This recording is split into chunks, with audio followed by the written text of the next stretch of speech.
La Bible révèle que la fin de toute chose est proche et que Dieu appelle tout homme à pouvoir se réjouir de la seconde venue de Jésus-Christ. L'objectif de cette présentation est de vous préparer à être du nombre de ceux qui gardent les commandements de Dieu et le témoignage, la foi de Jésus-Christ. Bonjour à toutes et à tous et bon sabbat. Et je suis véritablement content d'être avec vous ici en ce saint jour, bien que le temps soit quelque peu grisâtre, mais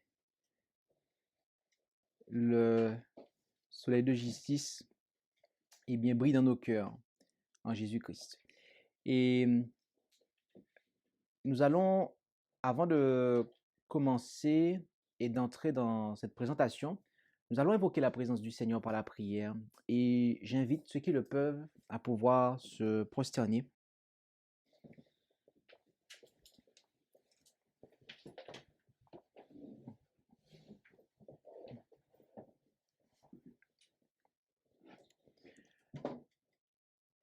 Notre Dieu, notre Père céleste, nous venons à toi en cet instant pour te remercier pour tes bontés manifestées envers nous. Tu es toujours bon à notre égard, toujours tendre. Et alors que nous sommes bien souvent errants, parfois rebelles, mais tu désires nous ramener à toi en Jésus-Christ.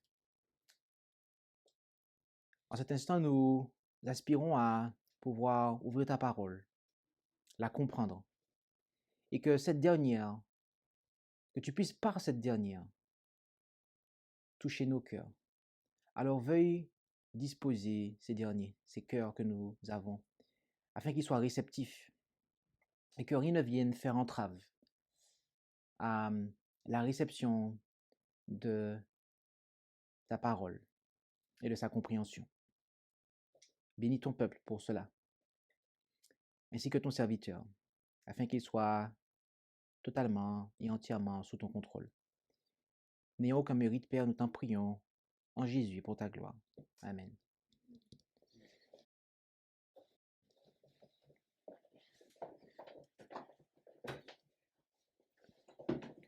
Le titre de cette présentation est « La Bible et la conscience ». Sabbat précédent, nous avons considéré le sujet de la Bible et de la psychologie. Et cette fois-ci, nous allons considérer celui de la Bible et de la conscience. Lorsque nous parlons de conscience, de quoi s'agit-il? À quoi faisons-nous référence? Commençons par une définition que nous trouvons dans le Robert Dictionnaire, où il est dit que la conscience est la faculté humaine de connaître sa propre réalité et de la juger. Donc voilà la définition standard, tout en haut, à droite, à droite, pour ceux qui sont avec nous ici, et sur la web aussi. Faculté humaine de connaître sa propre réalité et de la juger. Et il y a deux sous-définitions.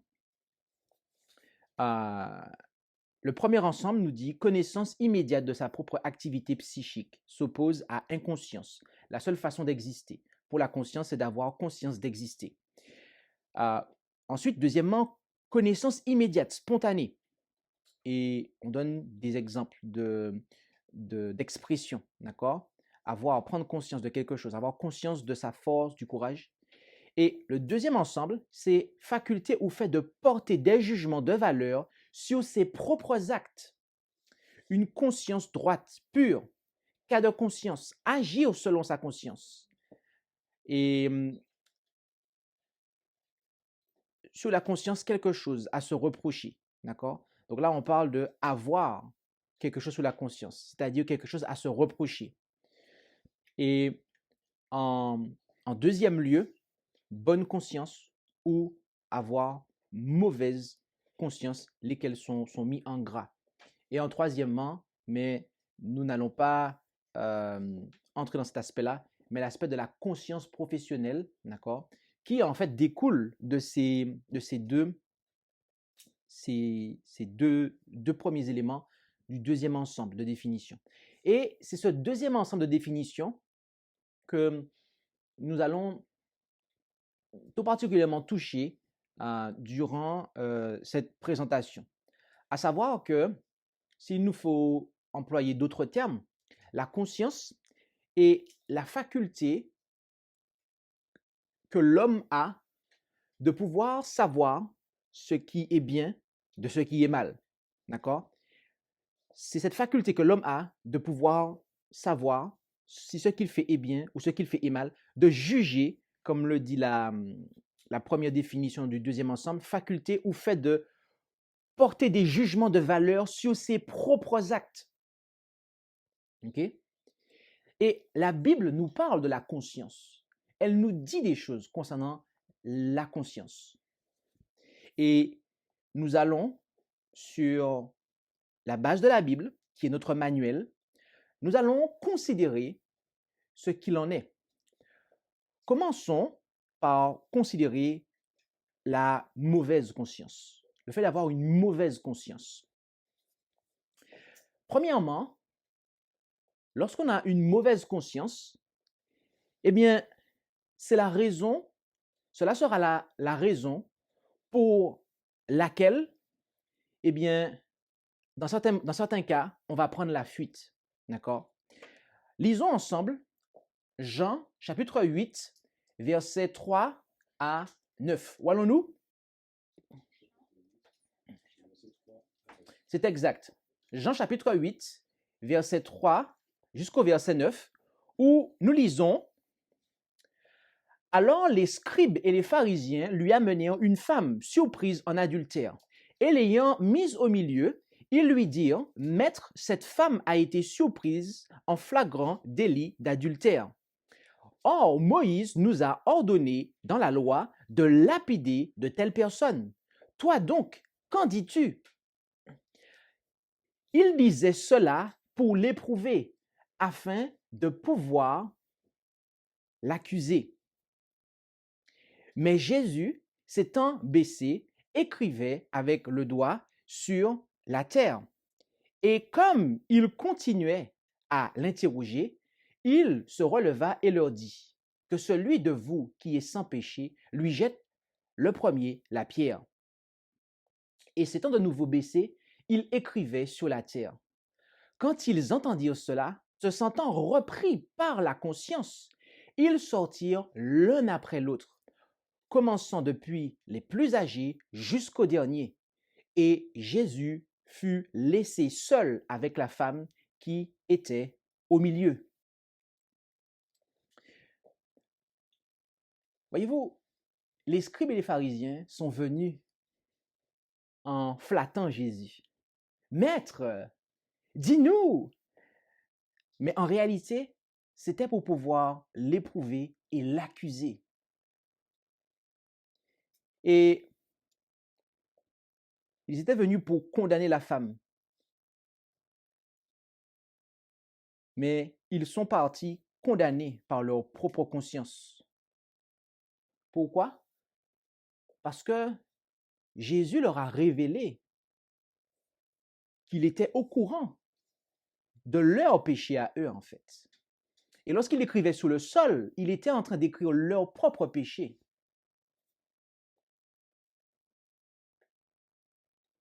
Ils ont quitté les lieux, sans doute par crainte que les secrets coupables de leur vie, et notamment leur propre complicité dans cette affaire, ne soient révélés à la multitude. Et vous savez, aujourd'hui encore, il y a des personnes qui s'approchent de vous au point de vous faire croire qu'elles sont vos frères, vos sœurs, alors qu'en réalité, elles souhaitent tout simplement se réjouir de votre perte. Et si vous êtes au service de Dieu, il vous montrera qui sont ces gens. de sorte que lorsqu'elles seront sur le point de fondre sur vous pour vous anéantir, vous leur apprendrez simplement, sans les accuser, que vous savez ce qu'est le manigance. Et comme les scribes et les pharisiens, ayant peur que leur faute ne soit dévoilée, ces personnes prendront la fuite. Elles quitteront votre ministère, votre église. Mais bien qu'elles prennent la fuite, elles chercheront, comme les scribes et les pharisiens hypocrites, à arriver à leur fin.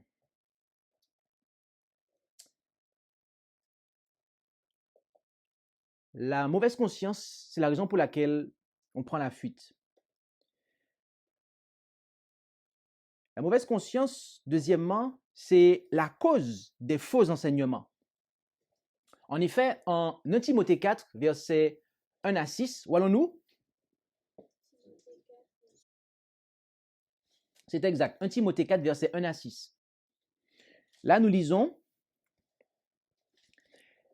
L'Esprit dit expressément que dans les derniers temps, quelques-uns se détourneront de la foi, s'attachant à des esprits séducteurs, à des doctrines de démons, par l'hypocrisie de faux docteurs dont la conscience sera cautérisée, défendant de se marier, commandant de s'abstenir d'aliments que Dieu a créés, afin que les fidèles et ceux qui ont connu la vérité en usent avec action de grâce.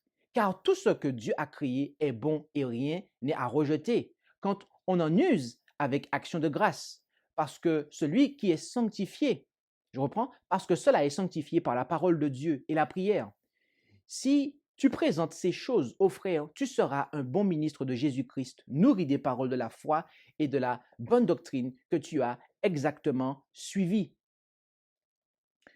Vous savez, aujourd'hui encore, dans notre mouvement, il y a de ceux qui s'opposent à la consommation de certains produits végétaux. La pomme de terre, par exemple. Et ces personnes vous considéreront comme étant un grand pécheur devant l'Éternel parce que vous consommez de la pomme de terre. Il y en a encore d'autres exemples que je ne connais pas, mais celui-là, je le connais pour sûr.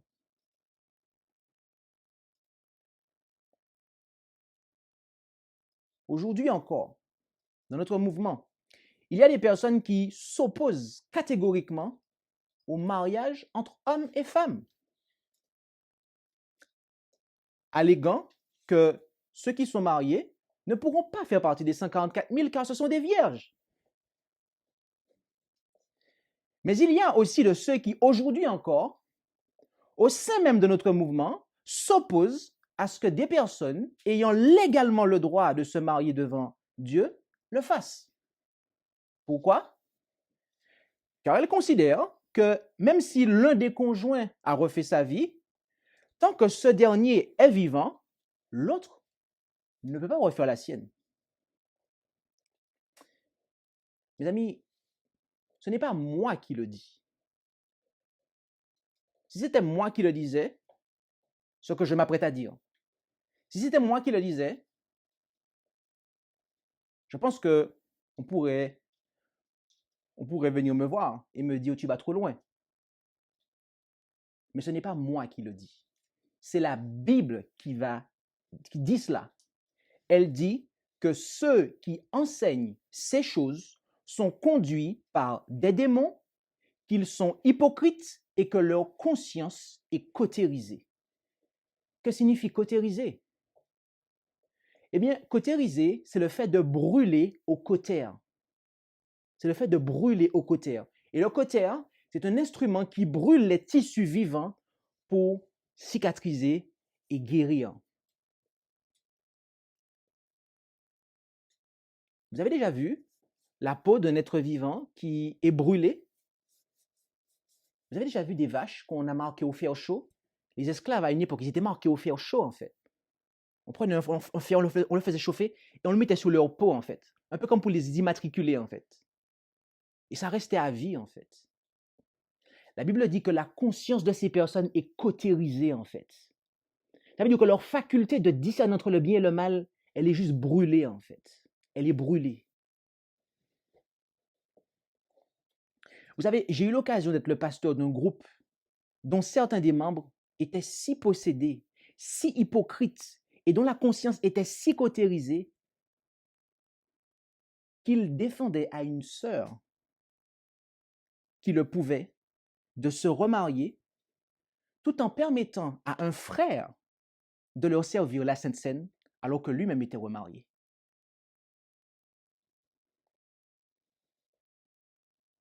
Et lorsque j'ai dit que vous êtes des hypocrites, on m'a dit, tu as un démon.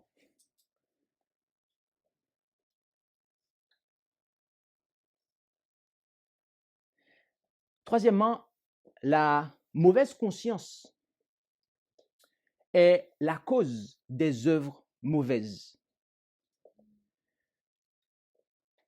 En effet, en Tite 1, versets 12 à 16, où allons-nous?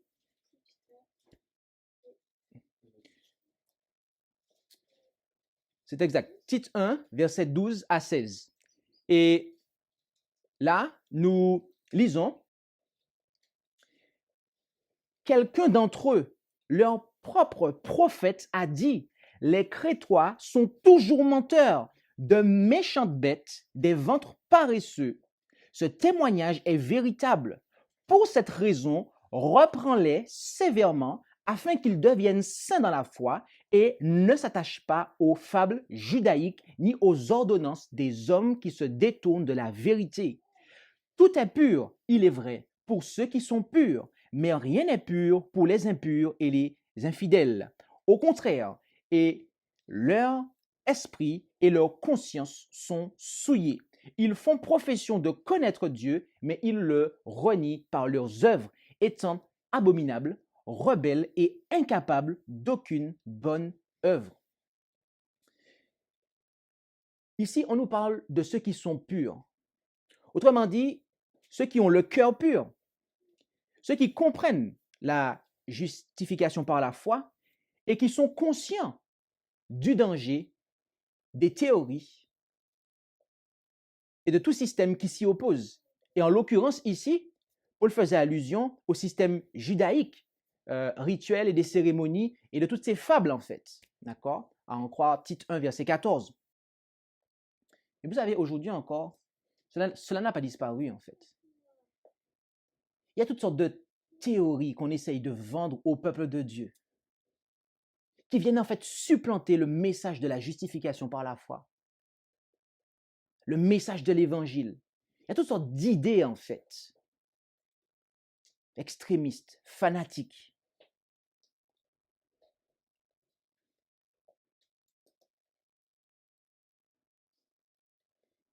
La conscience du bien et du mal est émoussée lorsque l'esprit choisit de s'attarder sur des désirs non sanctifiés. Dans de telles circonstances, la conscience ne peut pas fonctionner efficacement. Et comme une mauvaise boussole, une telle conscience cesse d'être un guide précis et fiable.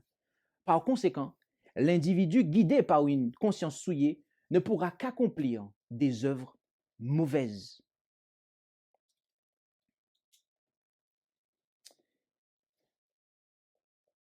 La mauvaise conscience est aussi la cause du naufrage spirituel.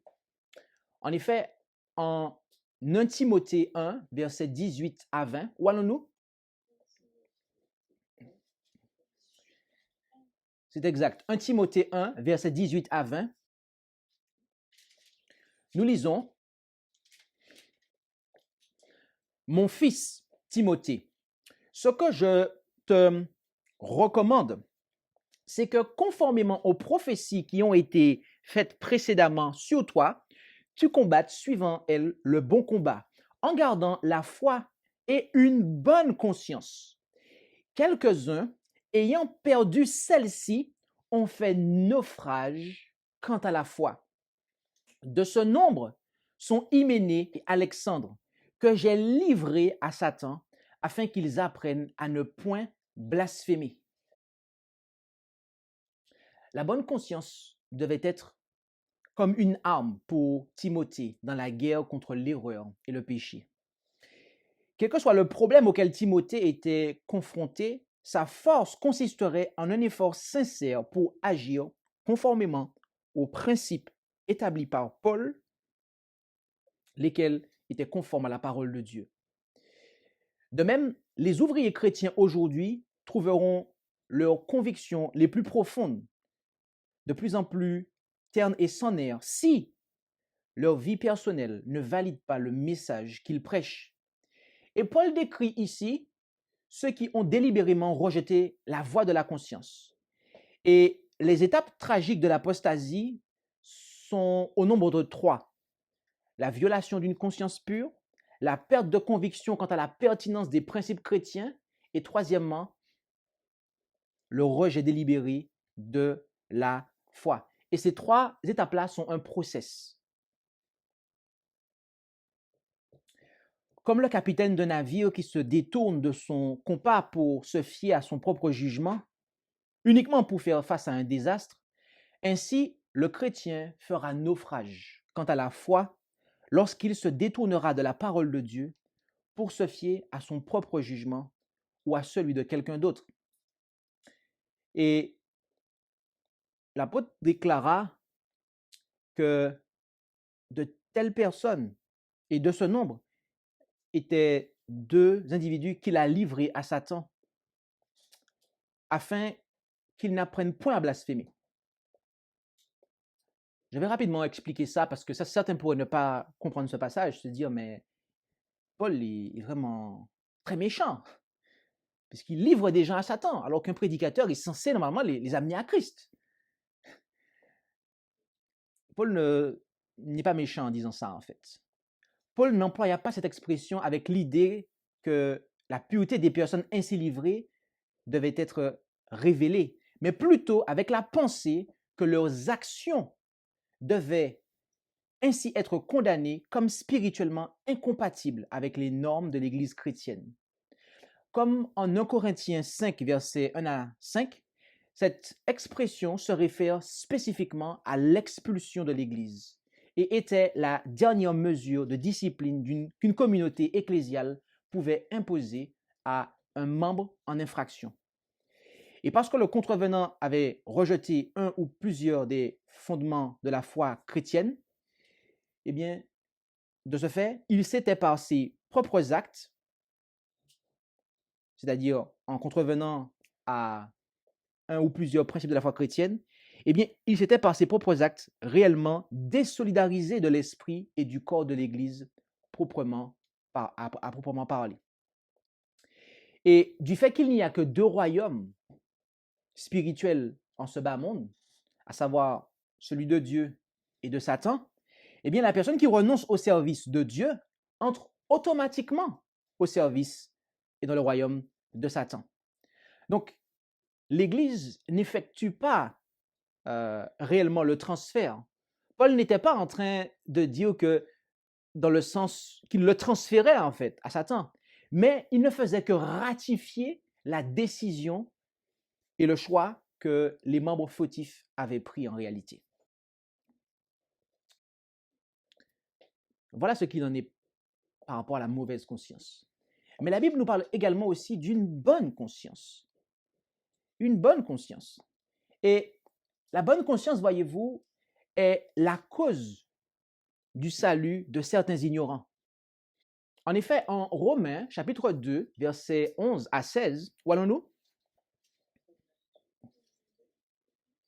Romains, c'est exact, Romains 2, versets 11 à 16, où nous lisons « Car Dieu n'a point égard à l'apparence des personnes. Tous ceux qui auront péché sans la loi périront aussi sans la loi. Et tous ceux qui auront péché ayant la loi seront jugés par la loi.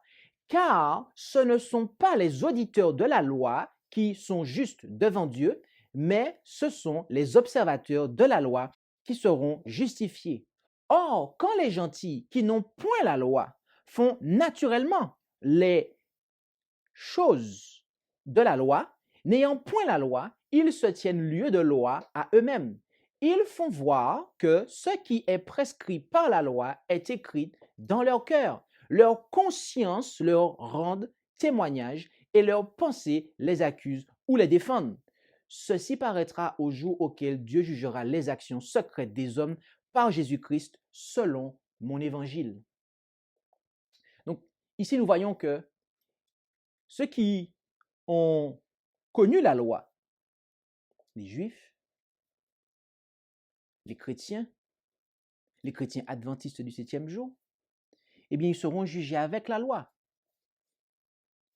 Mais ceux qui n'ont pas connu la loi, qui n'ont pas connu cette norme, qui n'avaient pas cette science-là, cette connaissance de l'existence de la loi, comment seront-ils jugés? Avec leur conscience. Ils seront jugés selon qu'ils auront suivi ou pas le témoignage que leur conscience leur a rendu.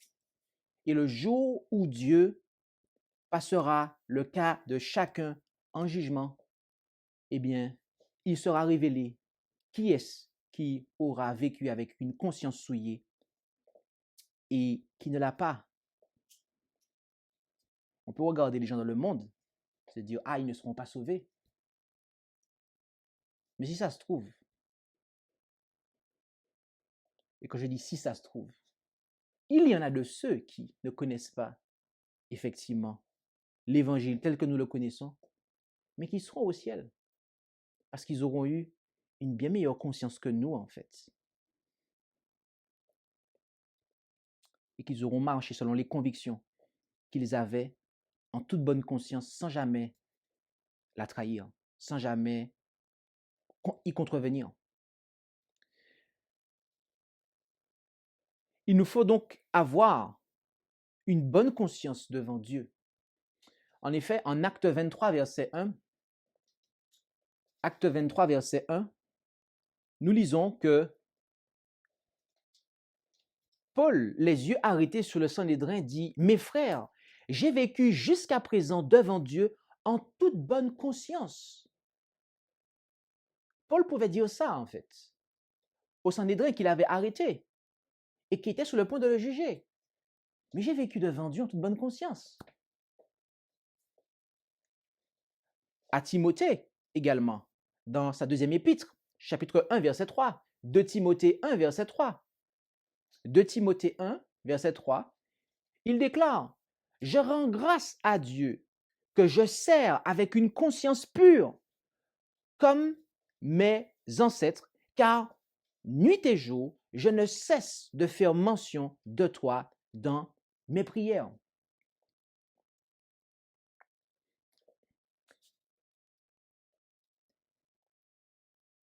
Et la Bible nous dit qu'il faut également avoir une bonne conscience devant les hommes. En effet, en Acte 24, verset 16, où allons-nous? C'est exact. Acte 24, verset 16. Nous allons prendre 3 passages en réalité. En voici le premier. Acte 24, verset 16. C'est pourquoi je travaille à avoir toujours une conscience sans reproche devant Dieu et devant les hommes, ajoute-t-il. Donc, ce n'était pas simplement devant Dieu, mais également devant les hommes. Et en 2 Corinthiens 1, verset 12, rendons-nous maintenant, où est-ce? 2 Corinthiens 1, verset 12, où il est dit, « Car ce qui fait notre gloire, c'est ce témoignage de notre conscience que nous nous sommes conduits dans le monde et surtout à votre égard, avec simplicité et sincérité devant Dieu. Non pas avec une sagesse charnelle, mais avec la grâce de Dieu. » Donc, nous voyons ici que l'apôtre s'était comporté, lui et ses collaborateurs, s'étaient comportés non seulement devant Dieu, mais aussi devant les hommes avec une bonne conscience. Ils ont cherché à agir avec simplicité et sincérité. Et c'est ce qu'ils ont fait. Prenons le dernier passage, car je vous annonce qu'il y avait un troisième. Il est assez conséquent. Il commence en 2 Corinthiens 3, verset 18. 2 Corinthiens 3, verset 18, et se termine au chapitre 4 et au verset 4. En réalité, c'est 5 versets que nous allons lire. 2 Corinthiens 3, 18, jusqu'au chapitre 4, verset 4. Commençons, chapitre 3, verset 18.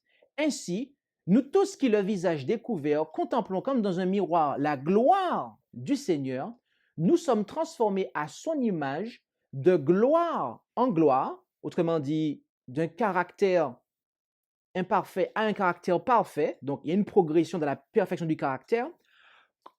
Fin de l'explication. Comme par l'Esprit du Seigneur. Donc, ici, Paul nous dit que lorsque nous contemplons le Seigneur, eh bien, par son esprit, par l'esprit du Seigneur, Jésus, eh bien, notre caractère est transformé. Donc, la formation du caractère est un processus qui est graduel.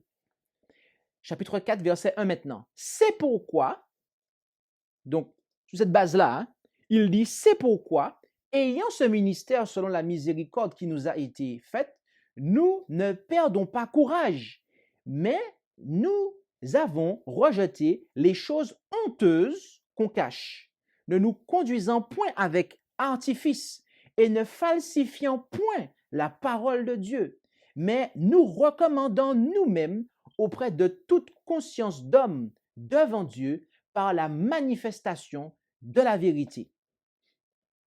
Que si notre évangile est voilé, il est voilé pour ceux qui périssent, pour les incrédules dont le Dieu de ce siècle a aveuglé l'esprit, afin qu'ils ne soient pas éclairés par la lumière du glorieux évangile de Christ qui est l'image de Dieu. Donc, Paul déclarait ici qu'il se recommandait. Okay? Nous nous recommandons nous-mêmes auprès de toute conscience d'homme devant Dieu par la manifestation de la vérité. D'accord?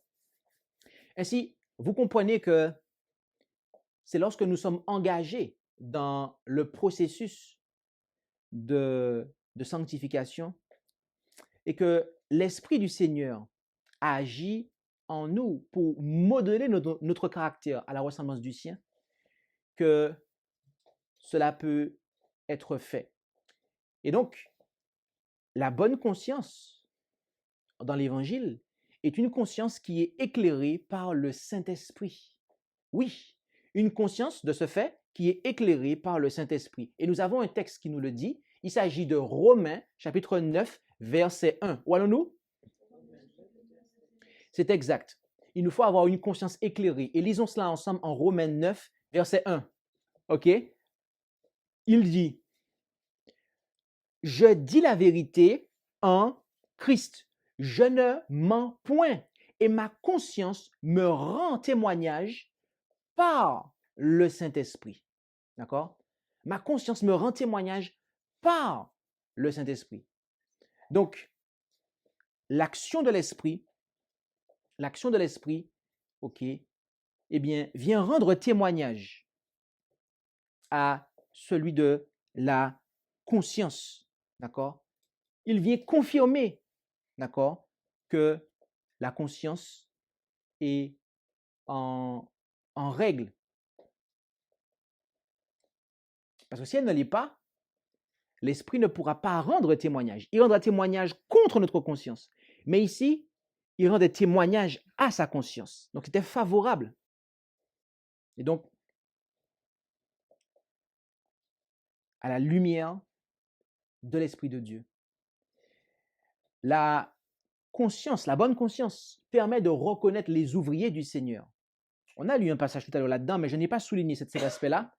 C'était le troisième et dernier texte dans la partie devant les hommes. Mais entrons dans cette partie-là avec un texte qui est 2 Corinthiens 5, versets 10 et 11. Où allons-nous? C'est exact. 2 Corinthiens 5, versets 10 et 11. Et considérons cela en 2 Corinthiens 5, versets 10 et 11, où nous lisons « Car il nous faut tous comparaître devant le tribunal de Christ, afin que chacun reçoive selon le bien ou le mal qu'il aura fait, étant en son corps, sachant donc la crainte qu'on doit au Seigneur, Nous persuadons les hommes et Dieu nous connaît. Et j'espère que dans vos consciences, vous nous connaissez aussi. Ce que nous sommes est connu de Dieu. Et comme le suggère le grec, il le connaît depuis toujours. Dieu est pleinement conscient et était pleinement conscient de la volonté que Paul avait de lui plaire par-dessus tout. Et Paul espérait que les croyants de Corinthe en avaient également cette conviction. Certains, sinon beaucoup d'entre eux, ont été tentés de douter de sa bonne foi. Et c'est pour cela que l'apôtre Paul faisait appel à leur jugement consciencieux, désirant ardemment qu'ils reconnaissent ce fait, à savoir son véritable caractère d'ambassadeur du Christ. Et cette bonne conscience est un critère pour entrer dans le ministère. En effet, les hommes qui doivent entrer dans le ministère doivent avoir une conscience pure, car seule celle-ci leur permettra de transmettre une foi pure, sans altération, sans édulcoration. Lisons cela en 1 Timothée 3, versets 8 à 10. Voyons-nous 1 Timothée 3, tout à fait, versets 8 à 10. Lisons que qu'il s'agit du critère pour entrer dans le ministère. 1 Timothée 3, 8 à 10. Que les diacres de même soient graves, sans duplicité, point à donner aux excès du vin, ni portés aux gains déshonnêtes, conservant le mystère de la foi. Autrement dit, l'évangile, l'enseignement de l'évangile, avec une conscience pure, et que ceux-ci soient aussi d'abord éprouvés, qu'ensuite ils exercent leur ministère s'ils sont sans reproche. D'accord? Donc, c'est un véritable critère, en fait, pour entrer dans le ministère. Car nous comprenons qu'avec le verset 9, sans cette conscience pure, il sera impossible, en fait, de pouvoir transmettre une foi pure, en fait. Car rappelez-vous ce que nous avons vu tout à l'heure. La raison pour laquelle il y a de l'hérésie et de faux enseignements, c'est parce qu'il y a des docteurs qui n'ont pas la conscience pure. Et donc, ils transmettent un enseignement impur. Ce n'est pas moi qui le dis. Et je n'ai pas besoin qu'on vienne me dire, ah oui, mais tu juges les cœurs des gens, en fait. Je n'ai pas besoin d'entrer dans le cœur de la personne, en fait. Parce que la Bible dit que du moment, on l'a lu tout à l'heure, en 1 Timothée 4, du moment que vous enseignez des hérésies, votre conscience est souillée, en fait.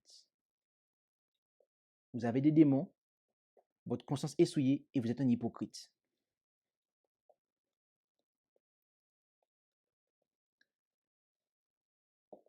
Ce que je dis est dur, je sais. Mais je pense que la Bible peut assumer ce qu'elle dit toute seule, sans que je me lève. OK?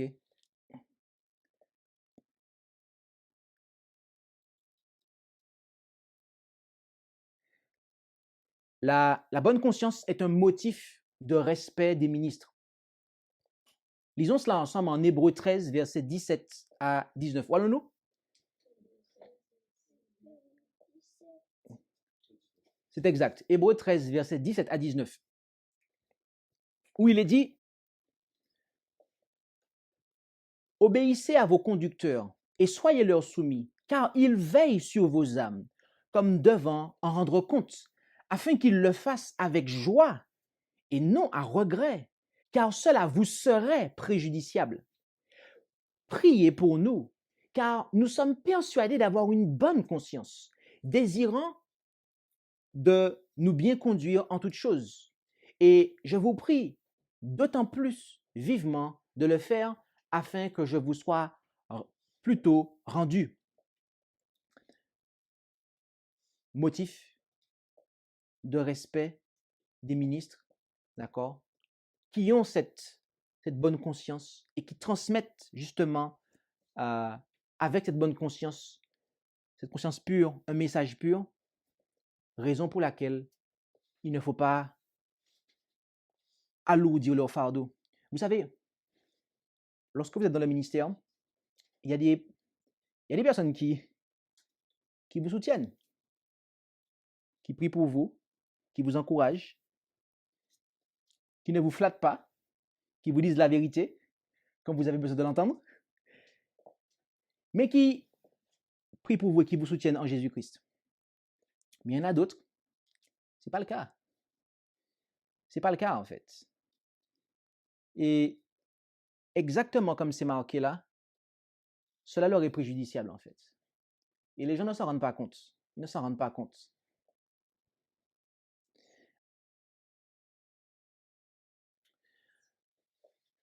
La bonne conscience, c'est aussi la raison d'être soumis aux autorités. En effet, en Romains 13, versets 1 à 7, où allons-nous? C'est exact. Romains 13, versets 1 à 7. Nous lisons là, en Romains 13, versets 1 à 7, que toute personne soit soumise aux puissances supérieures, car il n'y a point de puissance qui ne vienne de Dieu. Et les puissances qui subsistent ont été établies de Dieu. C'est pourquoi celui qui s'oppose à la puissance s'oppose à l'ordre que Dieu a établi. Or, ceux qui s'y opposent attireront la condamnation sur eux-mêmes, car ceux qui gouvernent ne sont pas à craindre lorsqu'on fait de bonnes actions, mais seulement lorsqu'on fait de mauvaises. Veux-tu donc ne point craindre les puissances? Fais le bien et tu en seras loué. Car le prince est le ministre de Dieu pour ton bien. Mais si tu fais le mal, crains, car il ne porte point l'épée en vain, parce qu'il est ministre de Dieu pour faire justice en punissant celui qui fait le mal. C'est pourquoi, dit-il, il est nécessaire d'être soumis, non seulement à cause de la punition, mais aussi à cause de la conscience. C'est aussi pour cela que vous payez des impôts, parce qu'ils sont les ministres de Dieu en s'appliquant à ses devoirs. Rendez donc à tous ce qui est dû. Le tribut, à qui vous devez le tribut, les impôts, à qui les impôts, la crainte, à qui la crainte, l'honneur, à qui l'honneur.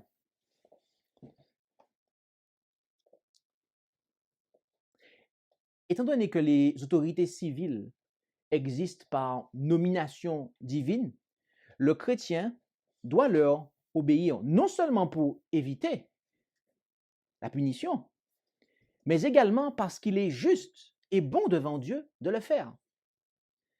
Et là-dessus, je tiens à préciser que la seule exception à cette règle, à savoir le seul moment où il ne faut pas obéir aux autorités civiles, c'est lorsque la loi civile entre en conflit, en opposition, en contradiction avec la loi de Dieu.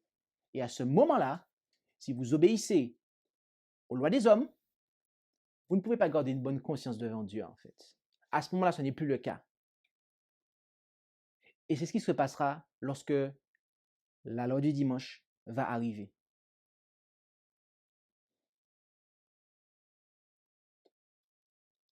Les gens vont essayer de se persuader en leur propre conscience qu'ils agissent bien.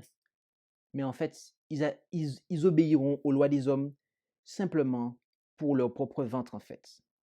Simplement pour satisfaire leurs désirs et avoir une sécurité charnelle éphémère. Alors que le peuple de Dieu sera lui accusé à tort, mais il aura une bonne conscience parce qu'il suivra la volonté de Dieu. La bonne conscience nous permet de supporter les épreuves. En effet, en 1 Pierre 2, versets 18 à 21, où allons-nous? C'est exact. 1 Pierre 2, versets 18 à 21, nous lisons ici que domestiques, soyez soumis à vos maîtres en toute crainte, non seulement à ceux qui sont bons et indulgents, mais aussi à ceux qui sont difficiles, Car c'est une chose agréable à Dieu que quelqu'un, par un motif de conscience, endure des afflictions en souffrant injustement. Quelle gloire, en effet, vous reviendrait-il si vous supportez patiemment d'être battu pour avoir mal fait? Mais si vous supportez patiemment la souffrance pour avoir bien fait, c'est à cela que Dieu prend plaisir, car c'est à cela que vous êtes appelés, puisque Christ aussi a souffert pour vous, vous laissant un exemple afin que vous suiviez ses traces. Ici, on nous dit par un motif de conscience, d'accord? Littéralement, à cause de la conscience, c'est-à-dire une conscience éclairée par l'esprit qui garde Dieu en vue dans l'accomplissement des tâches quotidiennes. La réalisation constante, autrement dit, le fait de réaliser constamment, en fait, que Dieu est présent avec nous, eh bien, permet aux croyants de coopérer avec le divin et de vivre une vie victorieuse en triomphant des problèmes difficiles et amers de la vie. Car le fait de savoir que Dieu se tient à nos côtés dans chaque expérience douloureuse de la vie, eh bien, cela génère en nous un courage et de la sérénité. La bonne conscience permet d'éviter la confusion face aux adversaires, c'est-à-dire le contraire de ce qu'on a lu dès le départ, en fait. Ok, les scribes et les pharisiens. La bonne conscience permet de ne pas pouvoir agir comme eux, en fait. Lisons cela ensemble. En 1 Pierre 3, versets 13 à 18. Où allons-nous? C'est exact. 1 Pierre 3, versets 13 à 18. Et là, nous lisons. Et qui est-ce qui vous fera du mal si vous vous conformez au bien? Mais quand vous-même, vous souffririez pour la justice, vous seriez heureux. Ne craignez donc point ce qu'ils veulent vous faire craindre. Et ne soyez point troublés, mais sanctifiez dans vos cœurs le Seigneur Dieu. Et soyez toujours prêts à vous défendre avec comment? Avec douceur et respect auprès de tous ceux qui vous demandent raison de l'espérance qui est en vous. Ayant une bonne conscience, afin que ceux qui blâment votre bonne conduite en Christ soient confondus dans ce qu'ils disent contre vous, comme si vous étiez des malfaiteurs.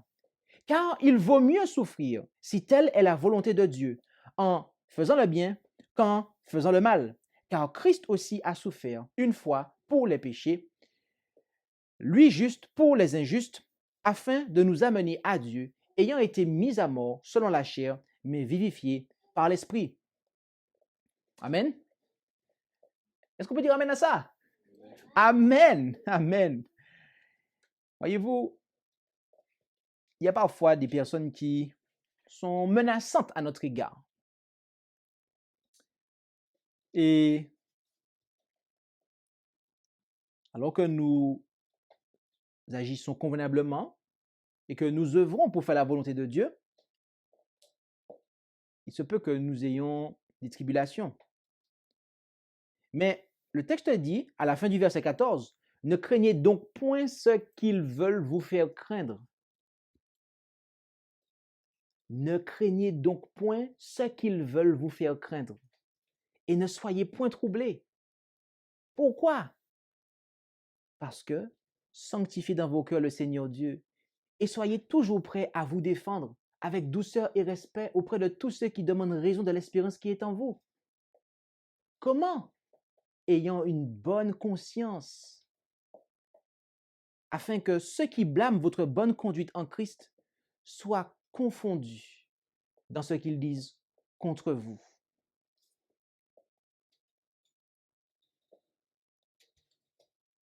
La bonne conscience, mes amis, oui, permet d'éviter la confusion face aux adversaires. Et c'est les adversaires qui prennent la fuite, mes amis.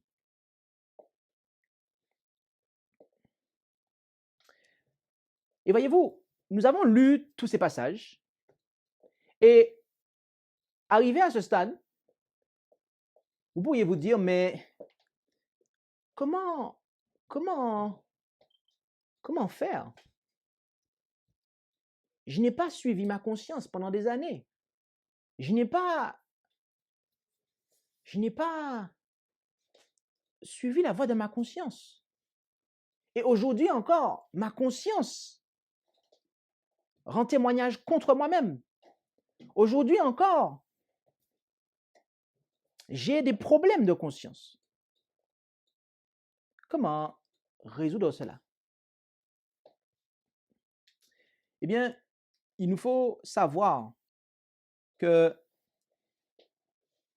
il y a quelqu'un qui peut vous donner bonne conscience. Véritablement, sans tricherie. Il y a quelqu'un qui peut vous donner bonne conscience. Et en réalité, la bonne conscience, la vraie bonne conscience, parce qu'il y a la fausse bonne conscience, il y a le fait de se tranquilliser la conscience avec des fables, des raisonnements, des philosophies. Non, la vraie bonne conscience, c'est le résultat de l'action du sang de Jésus-Christ, mes amis. Et lisons ça ensemble en Hébreux 9, versets 7 à 14. Où allons-nous? C'est exact. Hébreux, chapitre 9, versets 7 à 14. Et là, il nous est dit, Hébreux 9, versets 7 à 14, mais seul le souverain sacrificateur entre dans le second, une fois l'année, non sans porter du sang qu'il offre pour lui-même et pour les péchés du peuple. Le Saint-Esprit montrant par là que le chemin du Saint des Saints n'avait pas encore été ouvert tant que le premier tabernacle subsistait, ce qui est une figure pour le temps présent pendant lequel on offre des dons et des sacrifices qui ne peuvent rendre parfait quant à la conscience celui qui fait le service, uniquement par des viandes et des breuvages et diverses ablutions et des cérémonies charnelles imposées seulement jusqu'au temps du renouvellement. Mais Christ étant venu comme souverain sacrificateur des biens à venir, ayant passé par un tabernacle plus grand et plus parfait, qui n'a point été fait de main d'homme, c'est-à-dire qui n'est point de cette création, est entré une seule fois dans le Saint des Saints, dit la version. Mais en réalité, c'est dans le sanctuaire. Non avec le sang des boucs et des veaux, mais avec son propre sang, ayant obtenu une rédemption éternelle. Car, verset 13, si le sang des taureaux et des boucs et la cendre de la génisse qu'on répand sur ceux qui sont souillés les sanctifie quant à la pureté de la chair, combien plus le sang de Christ qui, par l'Esprit éternel, s'est offert à Dieu lui-même sans tache, purifiera-t-il votre conscience des œuvres mortes afin que vous serviez le Dieu vivant? Et nous disons Amen, Alléluia, Amen. Les sacrifices qui étaient offerts dans le sanctuaire terrestre, les sacrifices d'animaux, ok? Il y avait aussi d'autres services qui, eh bien, lorsqu'ils étaient offerts, ne pouvaient pas agir sur la conscience. En eux-mêmes, ces sacrifices ne pouvaient pas agir sur la conscience. Mais par contre, le sang de Jésus, mes amis, l'œuvre que Jésus a accomplie, cette œuvre-là peut agir. Elle peut agir sur la conscience. Et elle peut purifier cette conscience. Et voyez-vous, Christ étant entré dans le lieu très saint du sanctuaire céleste le 22 octobre 1844, eh bien, l'œuvre qu'il opère aujourd'hui, à l'heure à laquelle nous parlons, eh bien, c'est l'œuvre de purification du sanctuaire.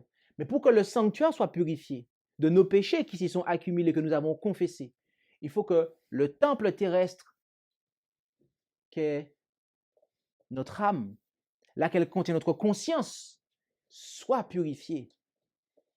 Et voilà l'œuvre que Jésus veut accomplir, mes amis. Aujourd'hui, dans notre vie, il désire purifier notre conscience. Lisons encore un passage en Hébreux 10, versets 1, 2, 12 et 19 à 22. J'ai dit beaucoup de chiffres, mais en réalité, c'est très petit.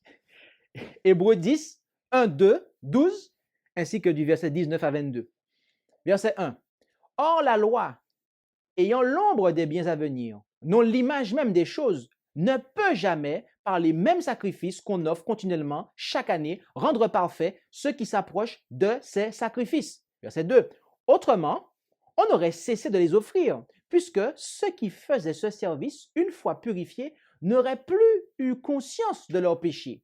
Verset 12. Mais lui, ayant offert un seul sacrifice pour les péchés, et vous aurez compris qu'il s'agit de Jésus, s'est assis pour toujours à la droite de Dieu. Verset 19. Ayant donc, frères, la liberté d'entrer dans le sanctuaire par le sang de Jésus, chemin nouveau et vivant qu'il nous a consacré à travers le voile, c'est-à-dire à travers sa chair, et ayant un grand sacrificateur établi sur la maison de Dieu, approchons-nous avec un cœur sincère dans une pleine certitude de foi, ayant les cœurs purifiés des souillures d'une mauvaise conscience et le corps lavé d'une eau pure. Amen. Mon ami, en ce matin, Jésus-Christ désire laver ta conscience. Il désire en ce matin même opérer cette œuvre.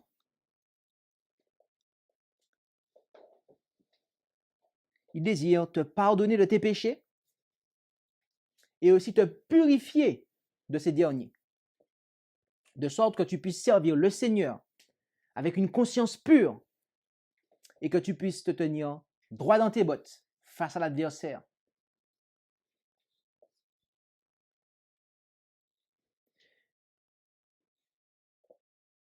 Voyez-vous, la bonne conscience, laquelle n'est accessible, laquelle ne peut être obtenue que par l'œuvre du salut que Jésus accomplit, autrement dit par le sang de Jésus.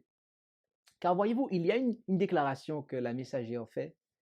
Elle dit que le sang de Jésus est efficace, mais il faut l'appliquer continuellement. Autrement dit, le sang de Jésus est efficace si on l'applique continuellement, en fait. Continuellement, quotidiennement, il faut le sang de Jésus, mes amis, son pardon, son amour envers nous et la force qu'il nous assure. Car c'est par l'Esprit, on l'a vu tout à l'heure, d'accord? Par l'Esprit éternel que nous avons le secours pour résister au mal. Cette bonne conscience, eh bien, elle est l'objet de l'engagement baptismal. Cette bonne conscience est l'objet de l'engagement baptismal. Lisons ça ensemble en 1 Pierre 3, verset 21. Où allons-nous? C'est exact. Et là, nous lisons. Et l'image correspondante, le baptême, lequel n'est pas la purification des souillures du corps, mais l'engagement d'une bonne conscience devant Dieu, nous sauve maintenant par la résurrection de Jésus-Christ. Les sacrificateurs devaient se laver le corps, certains de leurs membres, pour pouvoir officier dans le sanctuaire.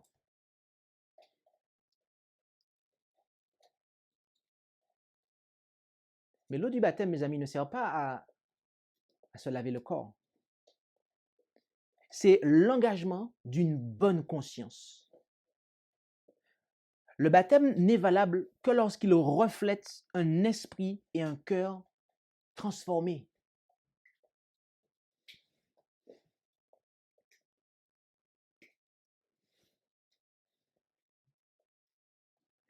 Il y a aussi l'aspect de la conscience d'autrui. Et nous allons prendre 2 passages, après quoi nous allons conclure cette présentation.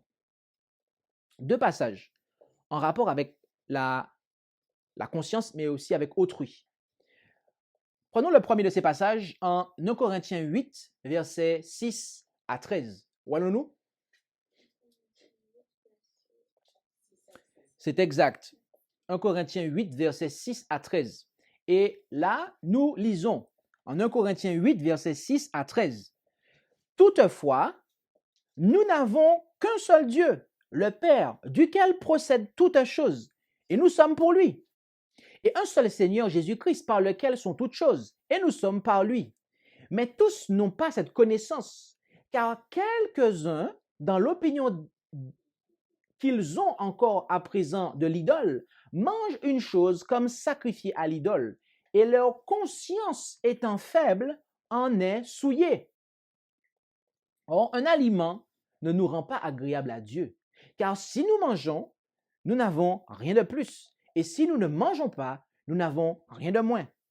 Mais prenez garde que cette liberté que vous avez ne soit en scandale aux faibles, car si quelqu'un te voit, toi qui as la science, assis à table dans le temple des idoles, la conscience de celui qui est faible ne sera-t-elle pas déterminée à manger ce qui est sacrifié aux idoles? Et le frère faible pour lequel Christ est mort périra par ta science.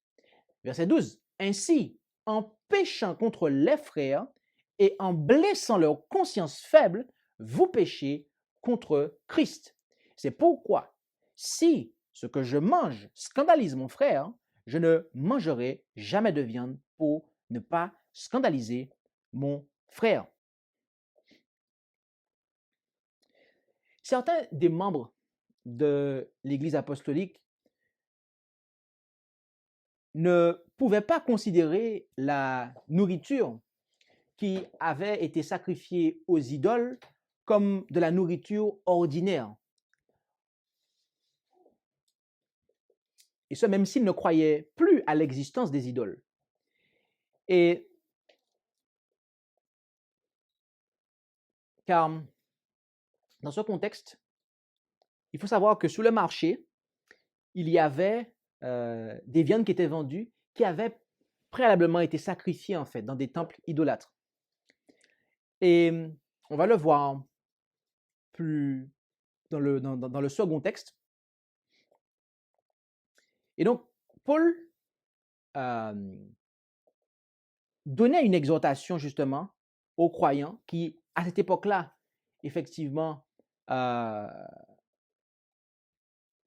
n'étaient pas encore appelés à entrer dans la réforme. Eh bien, il leur exhortait à faire attention. D'accord? Car en raison d'une coutume qui a perduré toute leur vie, ils ne pouvaient pas se dissocier complètement du passé. Les convertis qui avaient été des idolâtres, le fait de voir que des viandes qui avaient été sacrifiées aux idoles étaient consommées par des chrétiens, ils savaient qu'il n'y avait pas d'idole, mais le fait qu'ils avaient en fait connu cela venait les troubler. Le partage de ces aliments les plaçait de manière très vivante dans leur ancien cadre, une situation qu'ils ne pouvaient pas supporter. La conscience de ces derniers n'était pas suffisamment forte pour permettre à ces personnes de surmonter tous les anciens préjugés et les croyances superstitieuses qu'elles avaient.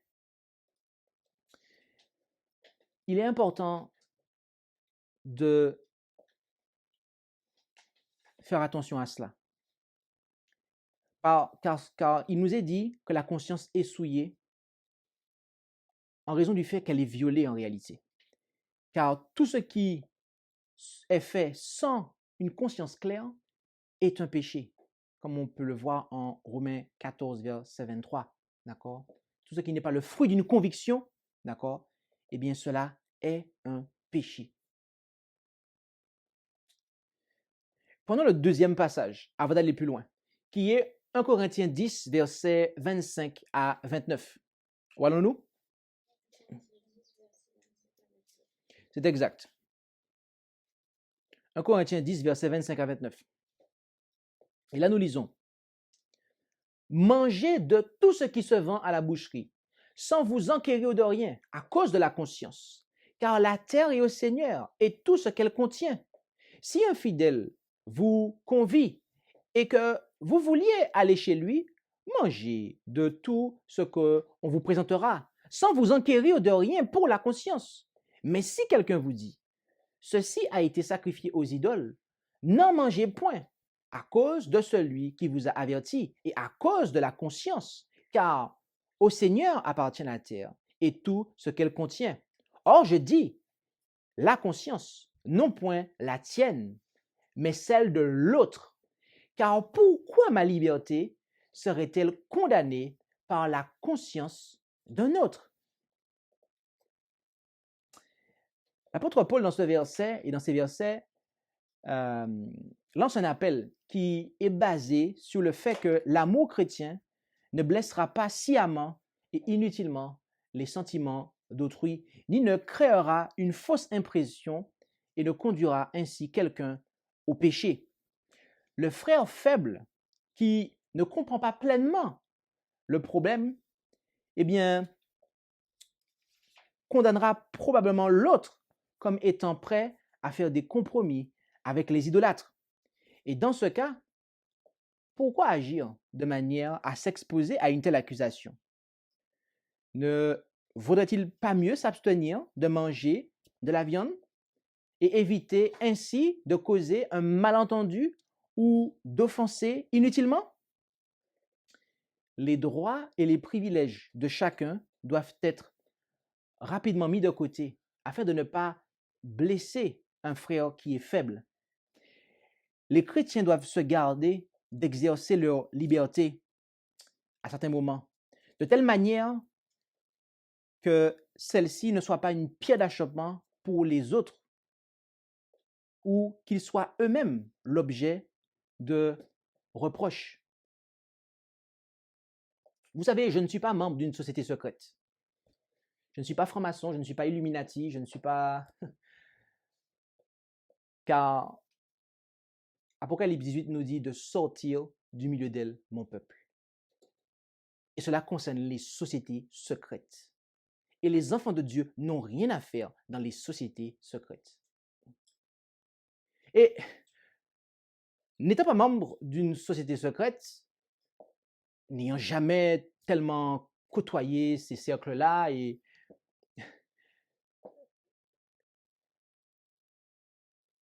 je ne suis pas initié à leur pratique.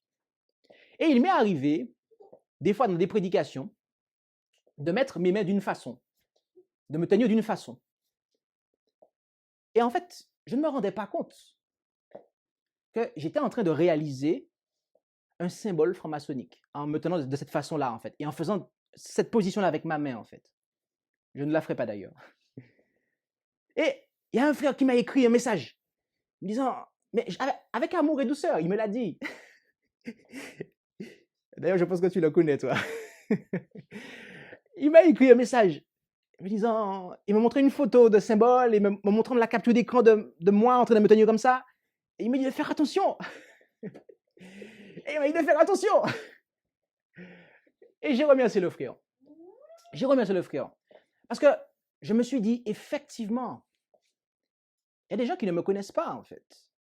Il y a des gens qui me voient par YouTube, par Internet. Ils ne me connaissent pas. Mais les gens, ils savent ce qui se passe. Les gens sont informés. Ils savent qu'il y a des sociétés secrètes, la franc-maçonnerie, etc., les Illuminati. Et si effectivement, je persiste à faire ce geste-là, qui pour moi n'a strictement aucune valeur occulte, eh bien, il y a des gens qui, eh bien, vont avoir un problème, d'accord?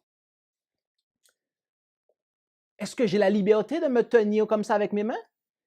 Je veux dire, quand Dieu a créé Adam, il n'y avait pas la franc-maçonnerie, en fait. Adam pouvait faire ce qu'il voulait avec ses mains et que le Seigneur, en fait, je veux dire. Mais, donc, j'ai la liberté de faire ce que je veux avec mes mains. Mais parce qu'il y a des consciences qui sont faibles, je ne ferai pas du n'importe quoi avec mes mains, en fait. Vous comprenez? Parce que je respecte la conscience d'autrui, en fait.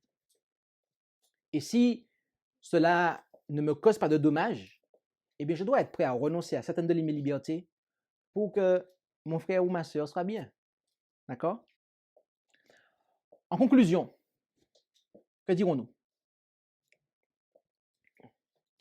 Eh bien, 1 Timothée 1, versets 5 et 6.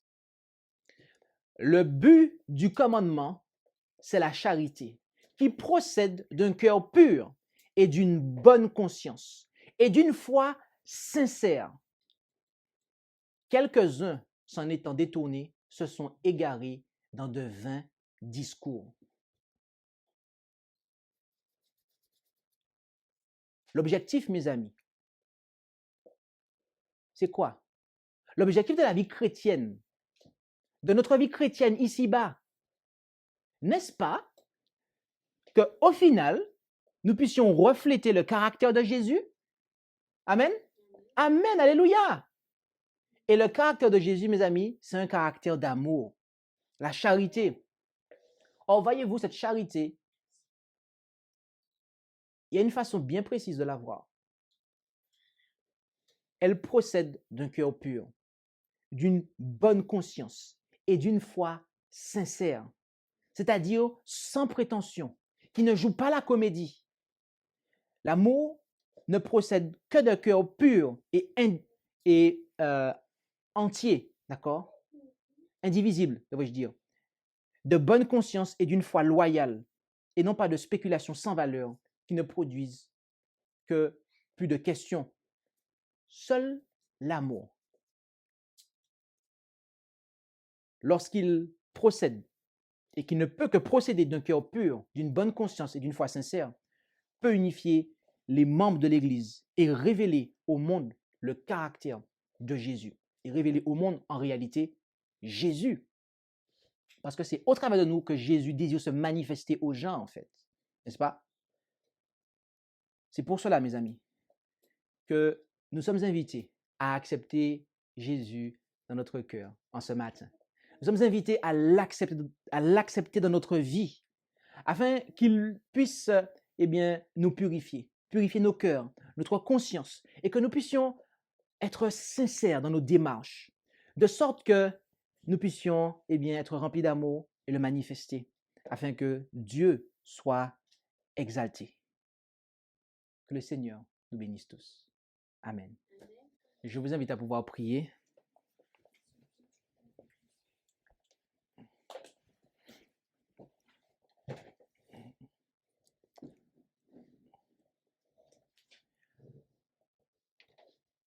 Notre Dieu, notre Père céleste, nous te remercions pour ta parole, qui est une lampe à nos pieds et une lumière sur notre sentier. Et nous venons à toi, reconnaissant notre nudité. Bien souvent, notre Père céleste, notre conscience nous a reproché des choses. Bien souvent, nous n'avons pas suivi notre conscience, laquelle tu as voulu comme étant une boussole pour nous, mais laquelle a été pervertie, laquelle a été déréglée de par le péché, de par nos rébellions, de par nos résistances.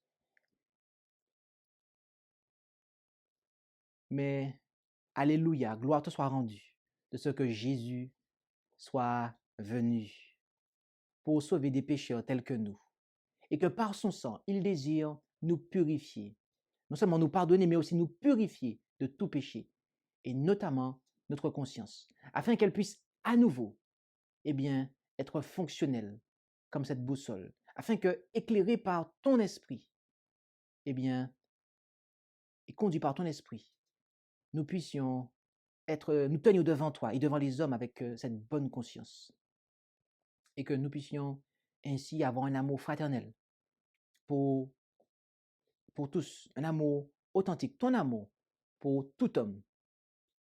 Alors, nous t'en supplions, tendre Père Céleste, en ce matin, viens dans notre cœur et opère par Jésus l'œuvre de purification, de sorte que nous ayons cette bonne conscience devant toi, de sorte que nous puissions marcher devant toi, que nous puissions poursuivre notre cause chrétienne devant toi et devant les hommes, avec cette bonne conscience,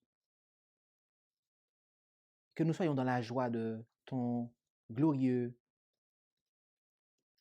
avènement, lorsque Jésus-Christ viendra nous chercher pour nous amener à toi dans la nouvelle Jérusalem, au ciel. Que ton nom soit béni et exalté. Et nous te prions au nom et par les mérites de Jésus. Amen. Merci d'avoir écouté cette présentation avec intérêt. Pour plus d'informations, consultez notre site internet lereste.org et suivez-nous sur Facebook ainsi que sur YouTube à @lereste. Vous pouvez aussi nous contacter par email à info@lereste.org ou par téléphone au +33 6 12 60 13 69.